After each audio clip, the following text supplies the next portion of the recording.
Doctor Yasmin Rashid 9 مئی کے کئی جھوٹے مقدموں کی وجہ سے آج 10 ماہ سے جیل میں ہیں۔ ڈاکٹر یاسمین راشد، جس نے ساری زندگی اس قوم کی بہتری کے لیے لگا دی، جس نے ایک ڈاکٹر کے ناطے ملک کے دور دراز علاقوں میں انسانیت کی خدمت کی، جس نے موذی امراض کے لیے ادارے بنائے، جس نے ایک استاد کی حیثیت سے پڑھایا، جس نے ڈاکٹر اور مریضوں کے حقوق کے لیے لڑائی کی، جس کو کینسر جیسی خطرناک بیماری بھی اپنی ذمہ داریوں سے دور نہ رکھ سکی، جس نے ایک بہتر پاکستان کے لیے جدوجہد کی، ایک قوم کی ماں جیسی خاتون کو 9 مئی کے جھوٹے کیسز کی بنا پر 10 ماہ سے جیل میں رکھا ہوا ہے۔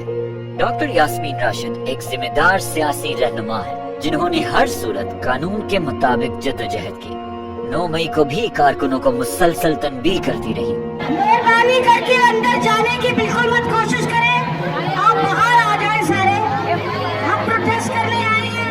اندر جانے کی بالکل مت کوشش کریں، آپ باہر آ جائیں سارے، ہم پروٹیسٹ کرنے آئے ہیں۔ وہ کہہ رہی ہیں کہ آپ کو